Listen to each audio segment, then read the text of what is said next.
Barrage నుంచి ముందుకు తీసుకెళ్లి ఆ నీళ్లలో వదిలేస్తాము, ఎంత వచ్చినా కూడా సముద్రంలోకి వెళ్ళిపోతుంది తప్ప ఒక్క చుక్క కూడా అమరావతిలో నిలబడటం కానీ లేదంటే మునిగిపోవడం కానీ ఉండదు అన్న విషయాన్ని స్పష్టం చేయాల్సిన అవసరం ఉంది. వారు ఇంకొక పాయింట్ కూడా అన్నారు సార్, ఇంత పెద్ద ఖర్చుతో రాజధాని చేస్తున్నారు కదా, ఈ ఖర్చు వలన అక్కడ కట్టిన ఉత్తరాంధ్ర రాయలసీమ ప్రజలకి ఎంత లాభం కలుగుతుందో కూడా మీరు చెప్పాలి అని చెప్పి వారు అడుగుతున్నారు ఆ పాయింట్ ని. అది వీళ్ళు ఎక్స్ప్లెయిన్ చేయాలి. చంద్రబాబు నాయుడు గారు చెప్తున్నారు, అంటే ఇప్పుడు పోలవరం అసలు పూర్తి అయితే అన్నిటికన్నా ఎక్కువ డెవలప్ అయ్యేది ఉత్తరాంధ్రే. ఎందుకంటే ఉత్తరాంధ్ర సుజల సమంతి వస్తుంది.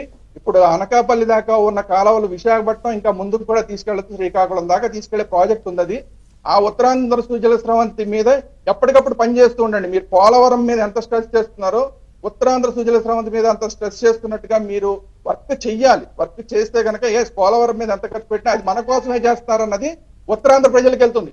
ఇప్పుడు ఏమవుతుంది, పోలవరం అంటే అదేదో రాయలసీమకి వెళ్తుంది అన్నట్టు ఉంది ఈ ఉత్తరాంధ్ర వైపు నుంచి చూస్తే.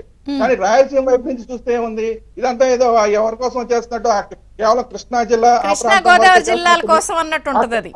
అక్కడికి తీసుకొస్తే ఆ నీళ్ళని అక్కడికి తీసుకురావడం, కృష్ణలో నీళ్లు లేవు కాబట్టి అక్కడికి నీళ్లు తీసుకురావచ్చి దాన్ని డెవలప్ చేయడం కోసం అని.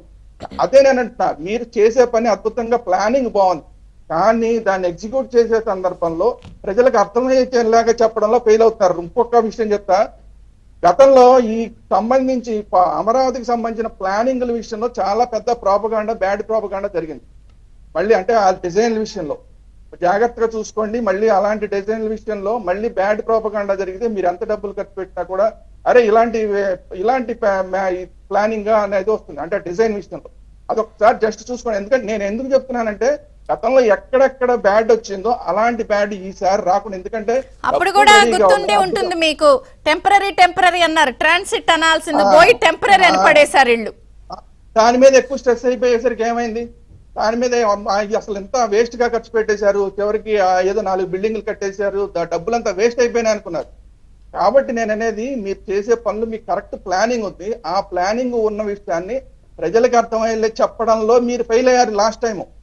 ఇది మీరు గుర్తించకపోతే కనుక వాళ్ళే ఎవరో మాట్లాడేవాళ్ళు మాట్లాడారనుకుంటారంటే అమరావతి పూర్తి అయిపోతుంది, పోలవరం పూర్తి అయిపోతుంది, ఆ పక్క ఈ పక్క అంటే ఉత్తరాంధ్రకి రాయలసీమ కూడా మేలు జరిగితే జరిగిపోతుంది. కానీ మీరు మాత్రం జనం నమ్మే అవకాశం మళ్ళీ పాసిబిలిటీ ఉంది. మీరు ఇంత చేసిన తర్వాత మీరు మునిగిపోతారు. అందువల్ల చెయ్యడం వేరు, చేసింది చెప్పుకోవడం వేరు. ఈ రెండు కూడా అవసరమే. చెయ్యడం అవసరమే, చేసింది చెప్పుకోకపోతే రాజకీయంగా మీకు నష్టం.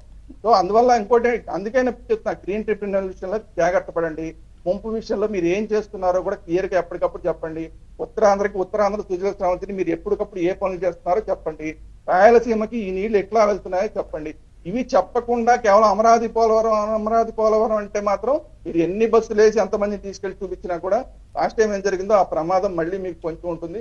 జాగ్రత్త పడడం కోసం చెప్తున్నారు. నమ్ముతారంటారండి ఒక మాట, సరే వాళ్ళ వర్షన్ కూడా ఒక్కోసారి మనం ఆలోచిద్దాం. నమ్మరండి, అన్ని చూసున్నారు కదా అంటారు. నమ్మే అవకాశం ఉందా మళ్ళీ ఇప్పుడు అందరు ఇట్లా మాట్లాడితే ప్రజలు? ఇప్పుడు గోబెల్స్ ప్రచారం ఉంటుంది కదా, గోబెల్స్ ప్రచారం నమ్ముతా అది